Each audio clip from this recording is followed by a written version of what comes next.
4 मार्च 2024। सौभाग्य से आज सोमवार के दिन रामेश्वरम में दर्शन हुए।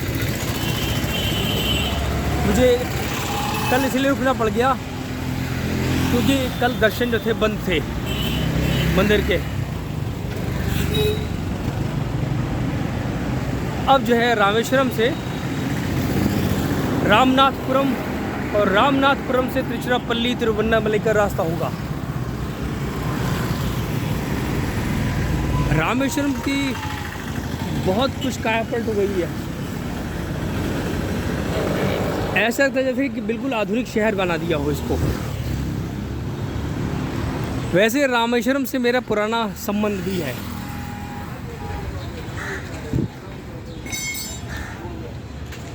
सन 2011 में रामेश्वरम आया था।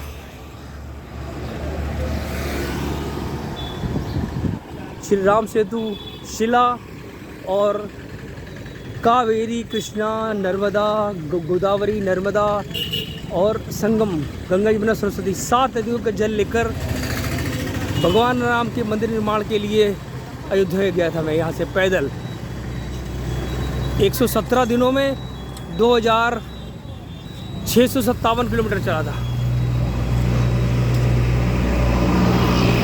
उसके पहले सन 2007 में अयोध्या से रामेश्वरम आए थे। तब मात्र 94 दिनों में केवल 6 दिन 6 जगह पर रुककर चला था मैं। तब चला था 2637 किलोमीटर।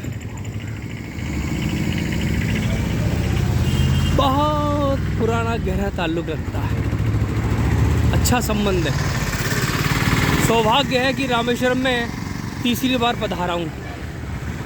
पहले मुझे इसकी जानकारी नहीं थी कि ज्योतिर्लिंग भी है, या ज्योतिर्लिंग है तो धाम है। अब की बार पूर्ण ज्ञान है कि ज्योतिर्लिंग है तो धाम भी है। ये हमारे पंचांग के अनुसार लगभग आज से 2,55,000 वर्ष पूर्व भगवान राम का जन्म हुआ था या हुए थे। वो उन्होंने श्रीलंका पर विजय प्राप्त की थी, जो राम सेतु बनाया गया था।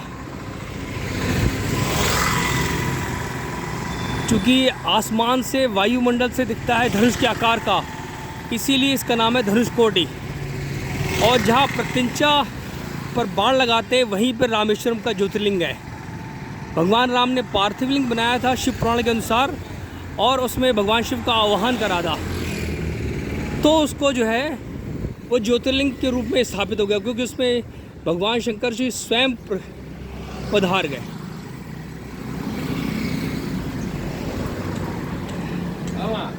और मुझे एहसास भी होता है शायद मैं भगवान राम के समय में भी था। हिंदू हूँ इसलिए मानता हूँ, और जाति धर्म के लोग नहीं मानते। पुनर्जन्म हमारे हिंदुओं में व्याख्या में व्याप्त है। और भगवान श्री कृष्ण ने भी कहा है, जो आज से 5000 वर्ष पूर्व जो धरती छोड़ के गए थे, विलुप्त हुए थे, उन्होंने कहा है गीता में साफ स्पष्ट रूप से कि हम लोग जो पिछले जन्म में कर्म करते हैं उसके अनुसार वो में माता पिता मिलते हैं। स्तर बदलता जाता है हर बार।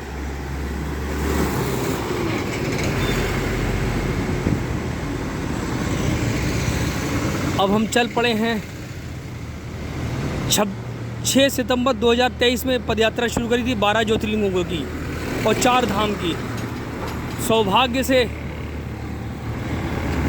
2 धाम, एक तो द्वारिका धाम गुजरात में, दूसरा रामेश्वर ज्योतिर्लिंग धाम भी है ये, इसके भी दर्शन हो गए।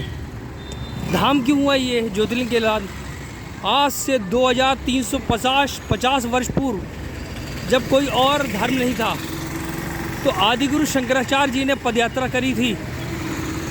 संस्कृत के बड़े प्रकांड विद्वान थे, इसीलिए रामेश्वरम जो है ज्योतिर्लिंग है, धाम भी है, द्वारका धाम है।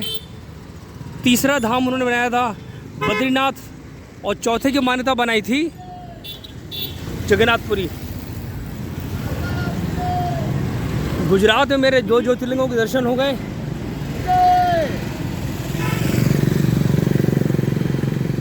नागेश्वर जो द्वारका धाम के पास है, सोमनाथ, फिर 2 ज्योतिर्लिंग मध्य प्रदेश में, महाकालेश्वर, ओंकारेश्वर, फिर महाराष्ट्र में 2 ज्योतिर्लिंग, औरंगाबाद यानी कि संभाजीनगर में, छत्रपति संभाजीनगर में घृष्णेश्वर एलोरा गुफा के पास, और दूसरा नासिक में त्र्यंबकेश्वर।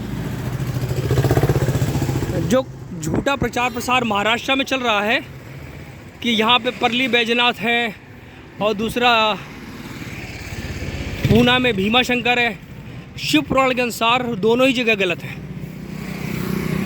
भीमा शंकर आसाम में है जिसका नाम कामरूप देश रहा है।